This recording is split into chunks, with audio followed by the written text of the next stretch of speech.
안녕하세요. 오송고등학교 학생 여러분. 오늘은 5강 주제 파악 해설 강의 시간입니다. 5강의 주제 파악 같은 경우는요, 총 4문항으로 구성이 되어 있는데 아마 모든 문항을 다 해설 강의를 하지는 않을 겁니다. 오늘은 특히나 2번과 4번 문항에 조금 더 초점을 맞춰서 공부를 할 생각이니까요. 나머지 1번, 3번 문항이 중요하지 않다라기보다는 비교적 혼자서도 해결할 수 있을 정도의 난이도고, 그리고 그래서 차용하고 있는 소재의 특성상 뭔가 연결돼서 간접 연계로 시험 문제에 직접, 여기서의 시험이란 수능이나 이제 모의평가 등을 의미하는데요. 그럴 가능성이 다른 문항보다 조금 더 낮다고 판단하기 때문에 간략하게 해설을 하거나 아니면 해설을 그냥 건너뛴다라는 것을 미리 말씀드립니다. 그리고 또 한 가지, 우리가 이제 등교 개학이 정말 눈앞으로 다가왔는데요. 아직까지도 많은 친구들이 좀 모르고 있는 사실이 있는 것 같아서 선생님이 오늘 노파심에 아마 강의 시작 전에 한 번 더 언급을 합니다. 오리엔테이션 강의에서도 선생님이 사실은 얘기를 했었는데요.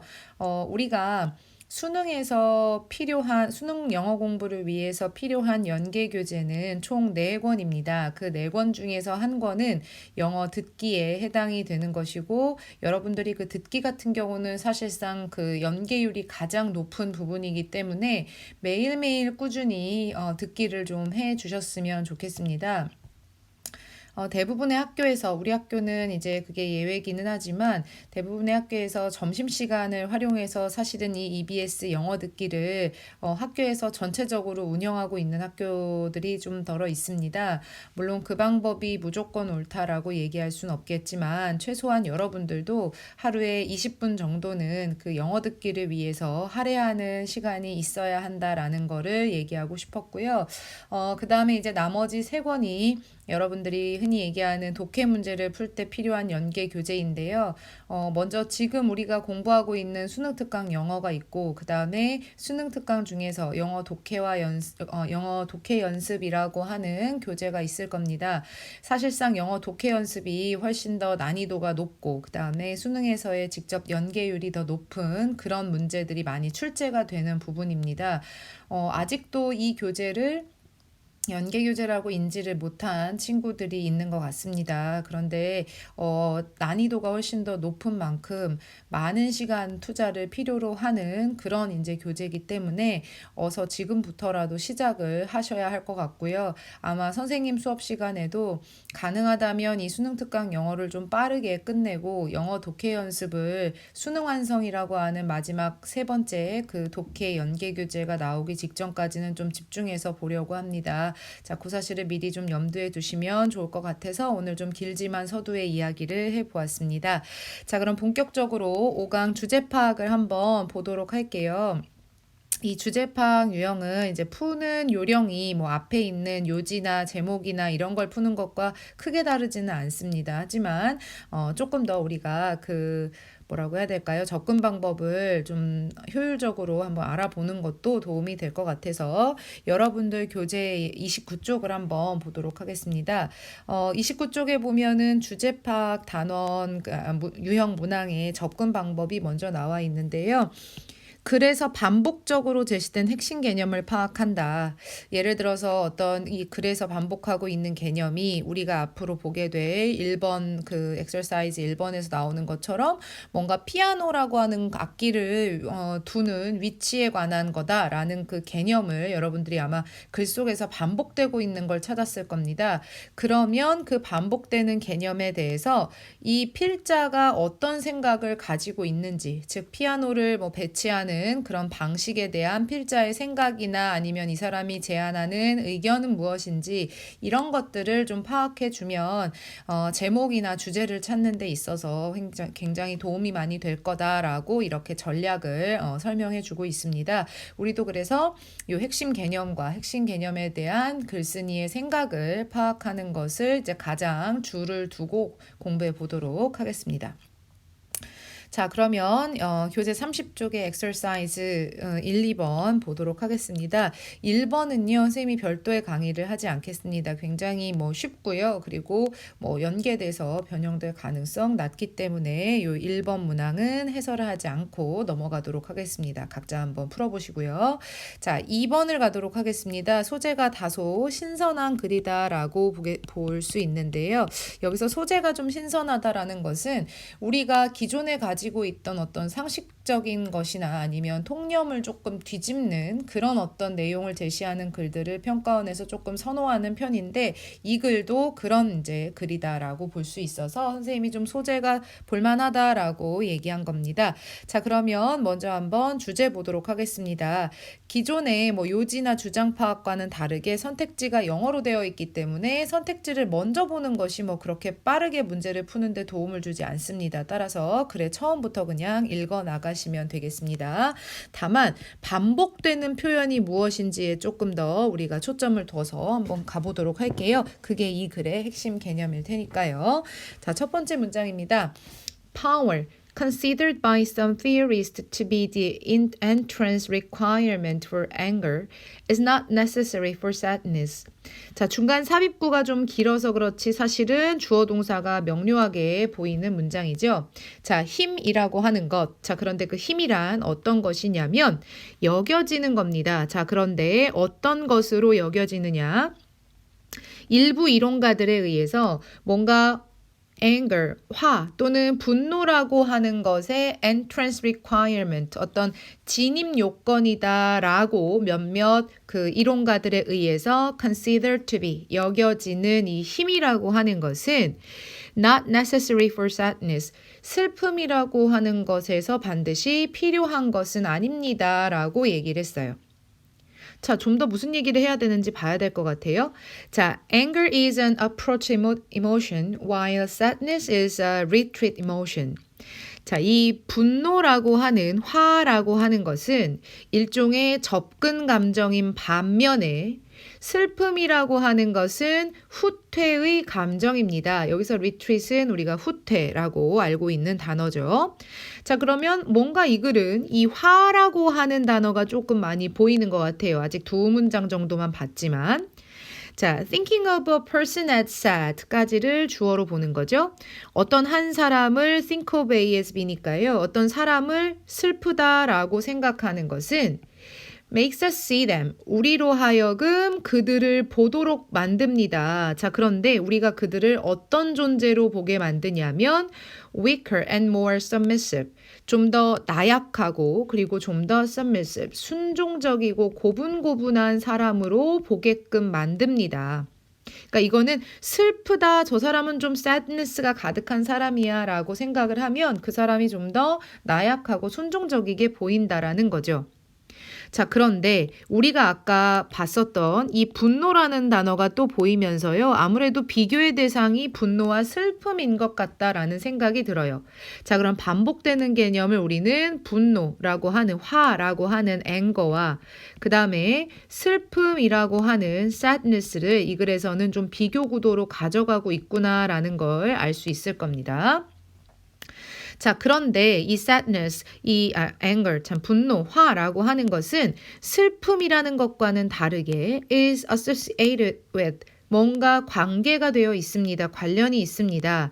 자, 그럼 이 분노, 화라는 건 뭐랑 관계가 있는지 확인해 볼까요?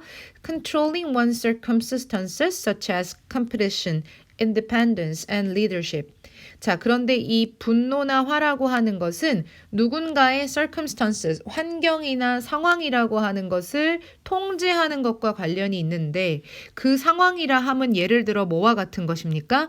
경쟁이나 independence, 독립이나 and leadership, 지도력 이런 것과 같은 누군가의 환경이나 상황을 통제하는 것과 관련이 있습니다 라고 했어요. 그러니까 뭔가 분노는요, 스스로 어떠한 누군가의 상황이나 감정을 좀 통제하는 것과 관련이 있는 그런 어떤 감정 요소예요. 자, 그 다음에 또다시 한번 이 분노와 슬픔이라는 거를 비교하고 있습니다. 자, 그리고 anger, not sadness, 슬픔과는 다르게 이 분노나 화라고 하는 것은 is linked to assertiveness, persistence, aggressiveness. 그리고 이 분노는 또 뭐와 관련이 있느냐면 assertiveness. 뭔가 이건 굉장히 명사로 단정적인 거죠. 그죠? 단정적임. 자, 이런 그 분노는요, 단정적임과 관계가 있고요. persistence, 버티는 거죠. 끈기와 관계가 있고, 그 다음에 aggressiveness. 이게 이제 부정적인 뉘앙스라면 공격성이지만 좀 긍정적인 뉘앙스로 본다면 적극성의 의미로 해석을 해주시면 됩니다. 자, 그래서 이 사람은요, 분노를 좀 긍정적으로 보는 사람인 것 같다는 느낌은 듭니다. 왜? 분노는 단정적이고 끈기고 그 다음에 적극성이라는 이런 감정과 관련이 있다라고 했으니까 뭔가 좀 더 능동적이고 활동적인 그런 어떤 긍정적인 요소를 가지고 있는 감정이라고 생각하는 것 같아요. 그래서 지금 우리가 여기다 쓰진 않지만 지금 이 형광펜으로 선생님이 좀 밑줄 쳐놓은 이 세 가지 감정이 분노와 관련이 있다라고 이 글쓴이는 보고 있습니다. 자, 그리고 또 비교 시작을 하죠. 자, anger. not sadness. 슬픔과는 다르게 이번에는 또 이 분노라고 화라고 하는 것은 일종의 is a way, 방법인데 to actively make changes and confront challenges. 정말 능동적으로 변화를 이끌어내거나 그리고 어떤 챌린지, 도전이라고 하는 것에 confront, 직면하고 마주하는 방법입니다. 굉장히 긍정적인 요소로 설명을 하고 있어요. 그래서 이 분노는 심지어 변화라고 하는 것을 이끌어내고 그 다음에 어떤 도전이나 고난이라고 하는 것에 직면을 할 수 있게 해주는 그런 어떤 감정적인 원천으로 보는 거죠. 이 정도만 봐도 정답은 아마 쉽게 눈치챌 수가 있습니다. 자, 정답은 결국은 이 뭔가 슬픔과는 다른 분노의 어떤 특징을 설명하고 있는 글이죠. 특히나 긍정적인 특징이요. 자, 그렇다면 그 정답으로 가장 적당한 건 뭘까요? 1번에 The nature of anger as distinct from sadness. 자, 우리 계속 이 분노와 슬픔을 여기서 비교하고 있었잖아요. 그러니까 이 슬픔과는 좀 distinct, 거리가 먼, 좀 아니면 동떨어진 분노라고 하는 것, 화라고 하는 것의 본질에 대한 얘기를 하고 있더라라고 생각할 수가 있겠죠. 자, 구조적인 부분을 선생님이 학습지에 하나 넣어놓은 게 있기 때문에 나머지 문장 빠르게 보고 넘어가도록 하겠습니다. 자, 또한 이번에도 역시나 분노죠. 선생님이 아마 글의 구조를 정리하는 그런 구조도그리기 칸에서 이 분노와 슬픔을 비교하고 있는 필자의 생각을 중심으로 글의 내용을 구조화해봐라 라고 얘기를 했을 텐데요. 요런 지금 선생님이 수업 중에 표시한 이 분홍색으로 되어 있는 분노와 슬픔이라고 하는 것에 대한 비교 데이터를 정리해 주시면 됩니다. 자, 이 화라고 하는 것은요, 슬픔과는 다르게 역시나 leads to, 뭔가 cause의 의미죠. 자, 어떤 상황으로 이끌거나 야기를 할 수 있냐면 좀 더 higher status and respect, 심지어 조금 더 높은 지위와 그 다음에 존경심이라고 하는 것에 대한 perception, 인식이라고 하는 것을 이끌 수 있습니다. 이어질 수 있습니다. 라고 하는 거죠. 자, perception이라고 하는 거는 뭐 지각이라던가 아니면 인식이라던가 보통 이렇게 해석을 합니다. 자, 그래서 이제 완전 최종 결론입니다. 이렇게 비교를 하면서 내린 결론이 뭐냐면 like happy people, 마치 행복한 사람들처럼 angry people, 화가 난 사람들도요, are more optimistic, 좀 더 낙관적이고 쉽게 말하면 좀 긍정적이라는 거죠. 자, 그런데 어떤 감정을 느끼면서 자, 지금 이 부분을 아마 구조 정리에 넣어놨을 텐데 feeling that 이 부분이 있을 거예요. 같은 구조가 그 다음 문장에서도 보여지거든요. 자, 분사구문으로 해석을 해주시면 되고요. 어떤 분사구문 중에서 우리가 흔히 얘기하는 뭐 동시 동작이나 아니면은 부대 상황이라고 표현하는 그런 분사구문으로 해석을 해주시면 됩니다. 앞서서 일어나는 어떤 주절에서의 이 optimistic한 이 성향을 갖게 된 사람들에게서 보여지는 행위를 분사구문으로 연결을 해주고 있는 거죠. 자, 정리해 보겠습니다. 결국에는 분노하고 화가 많은 사람들도 역시나 낙관적입니다. 자, 어떻게 하기 때문에 that 이하라고 느끼기에 이렇게 해석을 하는 거죠. 자, 그러면 어떤 상황을 느끼기에 변화라는 것이 가능하고 그리고 또 하나 feeling that이죠.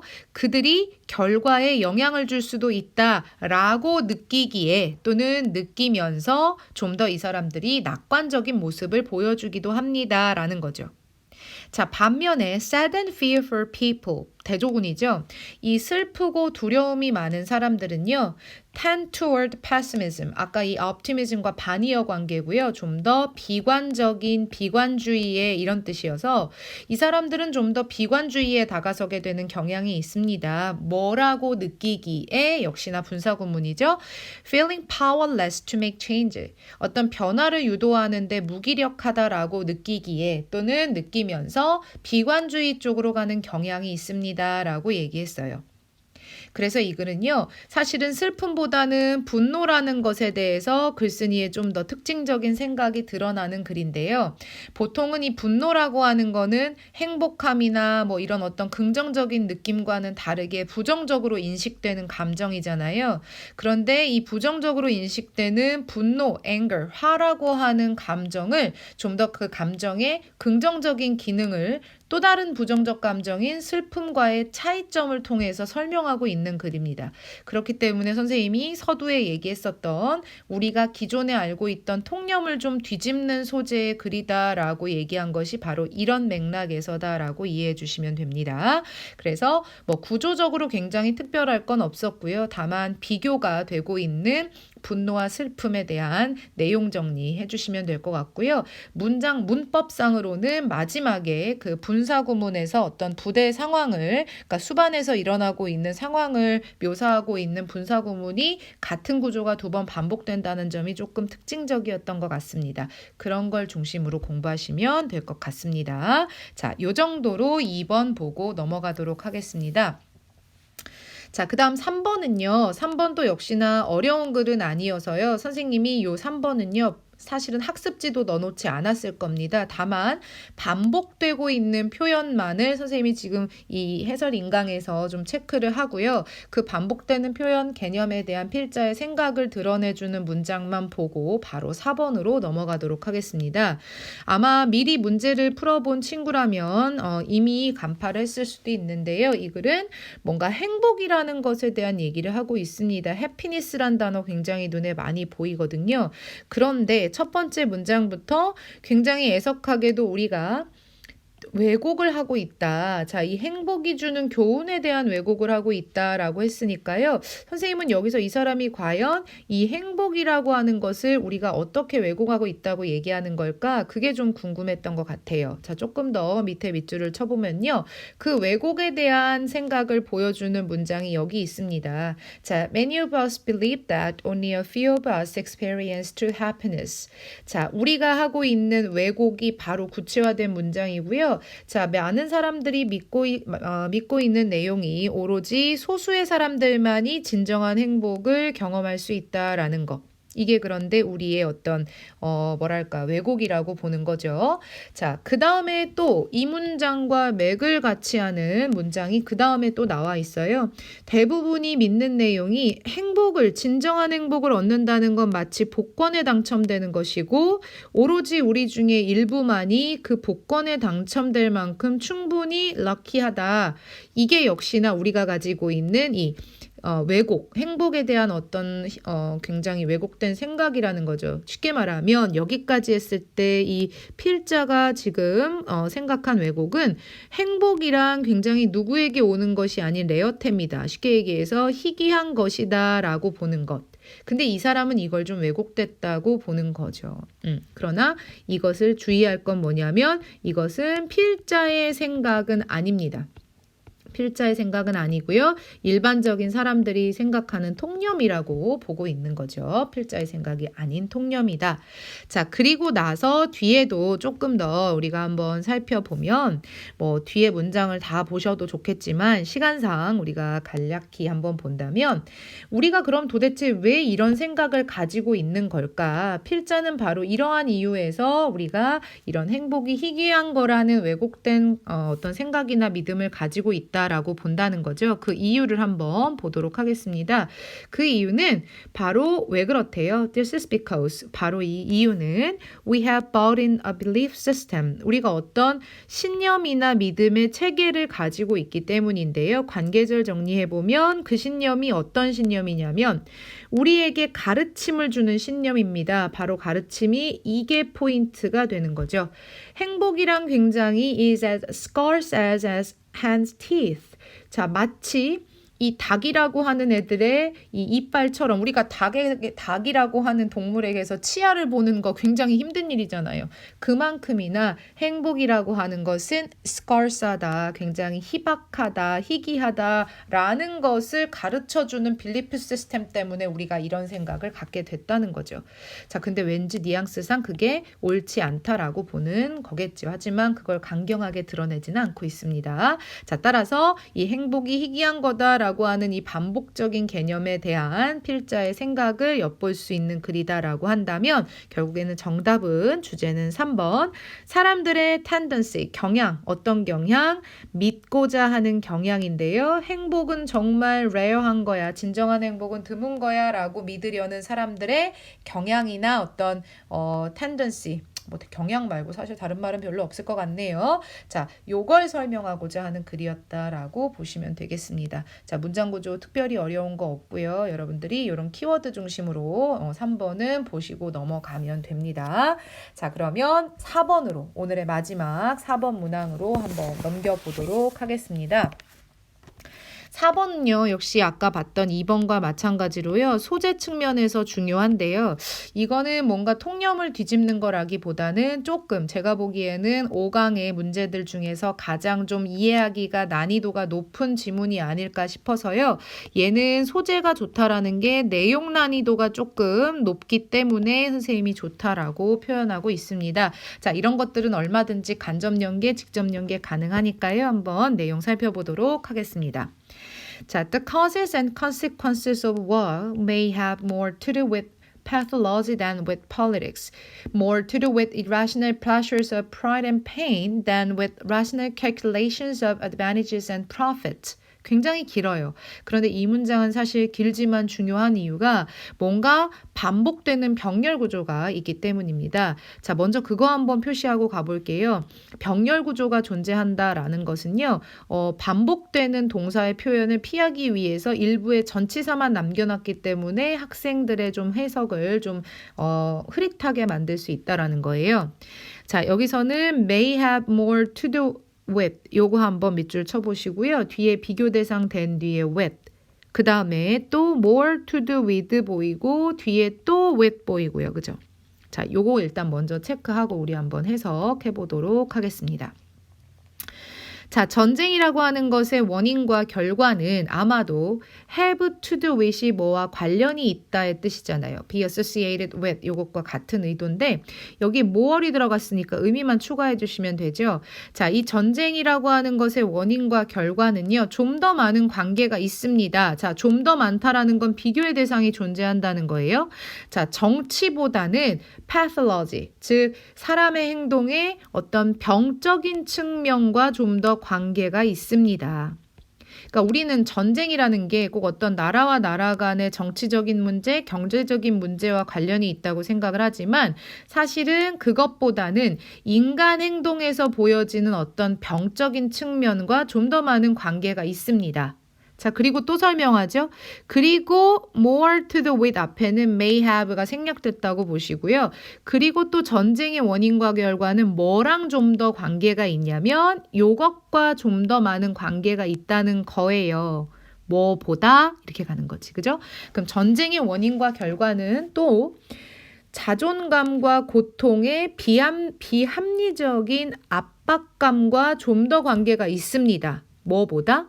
합리적인 이익과 이득이라고 하는 것에 대한 calculation, 어떤 계산, 합리적인 계산보다는 인간이 가지고 있는 어떤 비합리적인 나라와 나라 간의 자존감 또는 한 개인 간의 자존감과 고통에 대한 어떤 비합리적인 압박, 이것 때문에 전쟁이 일어난다는 겁니다. 어떤 합리적인 득실의 계산과 관련이 있다기보다는. 물론 합리적인 나라와 나라 간 개인 간의 어떤 이득과 손실이라고 하는 것에 대한 그런 합리적인 계산과도 관련이 있겠죠. 하지만 따져보면 좀 더 비합리적인 요소에 관련이 있을 가능성이 있고 따져보면 좀 더 인간 행동에서 보여지는 어떤 병적인 측면과 전쟁이 관련이 있다는 거예요. 이게 사실은 이 글에서의 다 읽어보시면 아시겠지만 메인입니다. 근데 뭔가 합리적인 거, 비합리적인 거, 병적인 측면인 거 굉장히 어떻게 보면 추상적인 단어들이잖아요.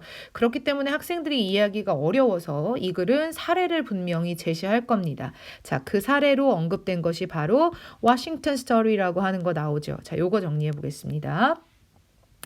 자, perhaps apocryphal, 즉 뭔가 조금 더 출처가 불분명하기는 하지만 워싱턴에서 전해 내려오는 이야기가 있습니다. 그러니까 이게 워싱턴이 결국은 미국 정부를 의미하는 걸 거예요. 우리가 뭐 청와대에서 그러기를이라고 얘기하는 것처럼 아마 좀 출처는 불분명하지만 터라죠, 터라, 그죠? 카더라.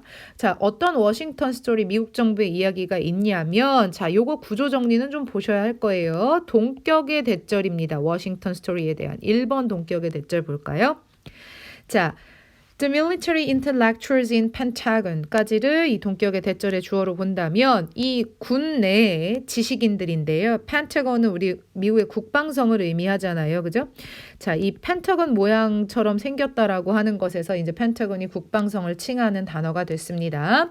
자, 이 미 국방성에 있는 이 military, 군사의 어떤 지식인들은 군사적인 부분의 지식인들이 conducted an experiment, 실험 하나를 수행을 했습니다. 자, 그런데 관계절 들어가죠. 어떤 실험을 수행을 했냐면 그 실험에서 그들은, 즉 이 intellectual들은요, fed data, 여기서 feed의 과거형이긴 하지만 여기서는 데이터를 뭐 먹이 주다가 아니라요, 그 어떤 데이터나 정보를 입력하다라는 의미로 해석을 하시면 됩니다. 자, 그래서 이 사람들이요, 어떤 데이터를 입력을 했어요. 그 실험에서. 자, 그런데 그 데이터는 어떤 데이터냐면, 자, 과거 분사가 앞에 있는 데이터 수식을 하죠. 요 전체 분사구가 수식을 하는 겁니다. 자, 얘네들이요, 이 1914년 여름에 일어났던 사건에서 derived, 얻어진 이거잖아요. 그죠? 자, 그래서 이 사건에서 얻어진 이 데이터들을요, into a computer, 자신들의 컴퓨터에다가 fed, 뭐 한 거예요? 입력을 했습니다. 그죠? 자, 입력을 했고요. 자, 두 번째 또 대시 보이는데 요것도 역시나 앞에 있는 워싱턴 스토리에 대한 동격의 대시예요. 자, 그래서 이 사람들이 데이터 입력을 했다라고 하는 그 썰이 하나 있고요. 또 두 번째로는 그래서 그 입력을 해서 뭘 어떻게 됐느냐? After, 여기 지금 이게 이제 그 삽입인데요. After weighing and digesting the evidence. 여기서 이 evidence라고 하는 것은 어떤 실험의 증거를 의미를 하는 거겠죠. 자, 그런데 이 실험에서 자신들이 이제 데이터를 입력을 했고, 그리고 weighing and digesting the evidence. 그 실험의 자료에서 보여지는 어떤 증거들을 weigh하면 원래 동사로 무게를 재다잖아요. 근데 얘를 의역하면 어떤 상황이나 경중을 따져보다라고 하는 의미가 있고요. 다이제스트도 사실은 어떤 소화시키다의 의미가 있지만 여기서는 understand, 즉 이해하다의 의미로 의역을 해주시면 좋을 것 같습니다. 자, 그래서 그 데이터에서 보여지는 증거를 이 사람들이 따져도 보고 이해를 한 후에 the machine, 그 기계는, 다시 말해서 이들이 컴퓨터에 입력했던 그 데이터와 그 데이터의 결과가 assured, 뭔가 확신을 시켜준 거죠. 그죠? assure의 의미가 확신시키다니까. 자, 그 컴퓨터 프로그램의 사용자들에게 어떤 사실을 확신시켰다라는 썰이 있냐면 There was, 여기는 좀 내용적으로 밑줄을 쳐볼 필요가 있어요. There was no danger of war. 이 객관적인 지표들의 어떤 지표가 될 수 있는 이 데이터들, 즉 에비던스들을 다 컴퓨터상에 입력을 다 해놓고 났더니 그 결과 어떤 결과가 나왔어요? 전쟁의 위험성이 없겠더라라는 데이터가 나왔다라는 그런 어떤 카더라 썰이, 워싱턴 스토리가 있습니다. 자, 선생님은 처음에요, 이 사례가 도대체 우리에게 전달하는 건 뭘까라는 생각을 해봤어요. 분명히 이 사례가 필자의 생각과 관련이 있을 거 아니에요. 자, 그런데 분석해 본 결과는 그래요. 이 지식인들이 그 국방 분야에서 군사 분야의 지식인들이 어떤 연구와 실험을 experiment를 했단 말이에요. 그리고 그 연구는 뭔가 하고 보니까 데이터, 즉 데이터라는 건 뭔가 어떤 나라 간의 경제적인 지표 또는 정치적인 상황, 어떤 그 나라의 상황을 보여줄 수 있는 객관적인 우리가 흔히 얘기하는 scientific한 그런 어떤 객관적인 데이터들을 입력을 했잖아요.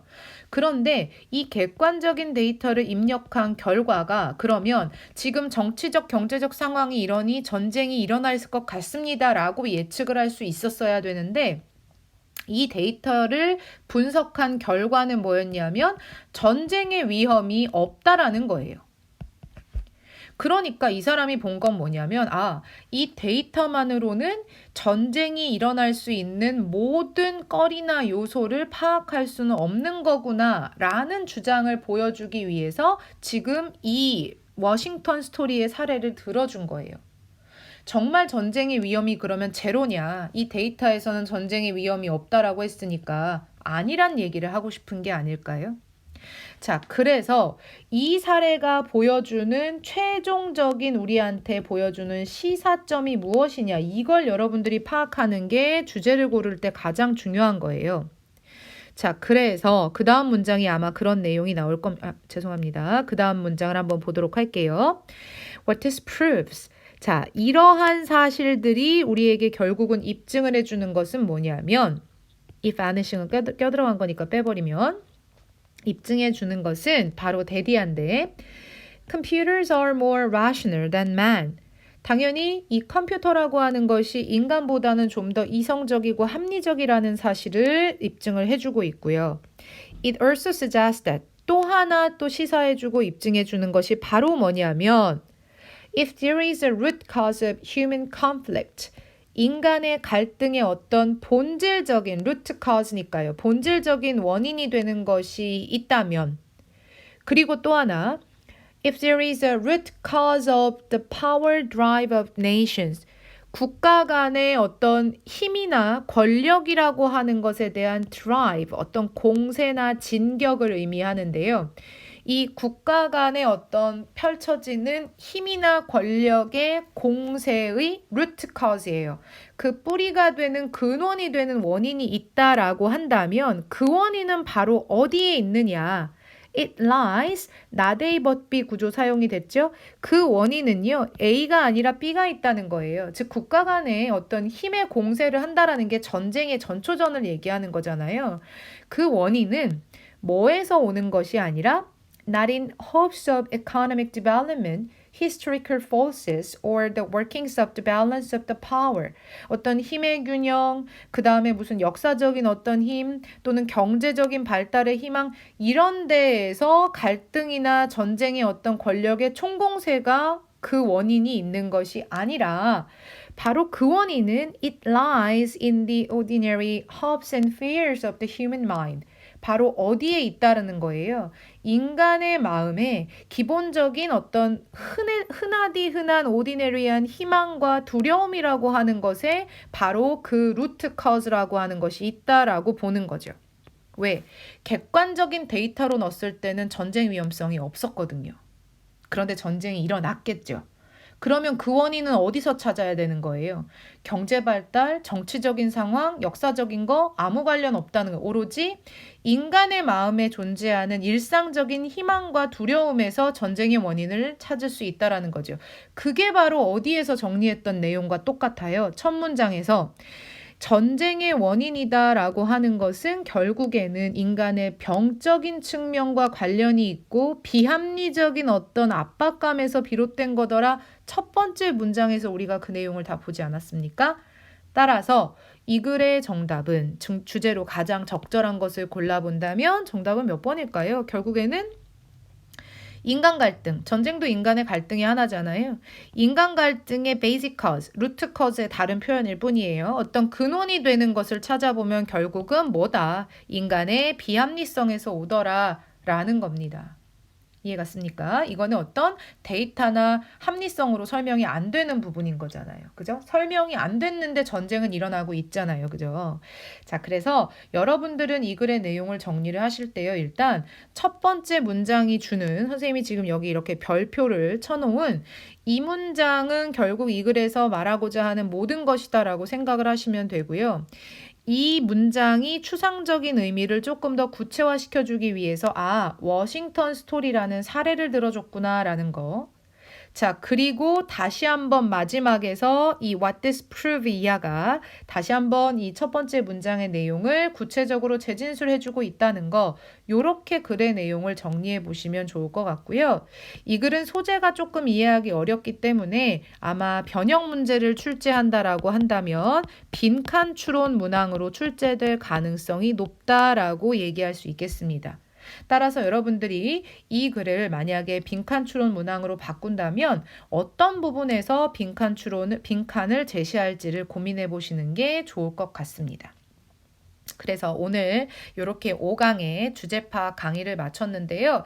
여러분들이 아마 스스로 좀 공부하면서 정리하실 때 가장 많은 에너지를 쏟아야 할 문항이 4번일 겁니다. 4번은 고난도 문항으로의 변형 가능성 충분히 존재하기 때문에 선생님이 아까 얘기한 대로 글을 3단으로 크게 나눠서 정리해 보시는 거 잊지 마시고요. 이 워싱턴 스토리를 갑자기 왜 얘기했지? 이 사례를 왜 굳이 들먹였지? 라고 하는 것에 대한 확실한 이해를 해주셔야 할 것 같습니다. 선생님이 정리했던 이 부분을 참조해 보시면 될 것 같습니다. 4번에 에너지 많이 쏟아주시길 바라고요. 3번과 1번은 가볍게 보시고 다만 2번 같은 경우는 글의 구조가 어렵지는 않지만 어떤 좀 통념을 뒤엎는 소재가 사용됐다는 점에서 의미가 있으니까요. 4번과 2번 많은 시간 들이셔서 공부해 보시면 좋겠습니다. 자, 오늘 수업은 여기까지 하도록 하겠고요. 등교 개학 이후에 여러분들을 꼭 만나뵐 수 있기를 바라겠습니다. 자, 모두 고생 많으셨습니다. 감사합니다.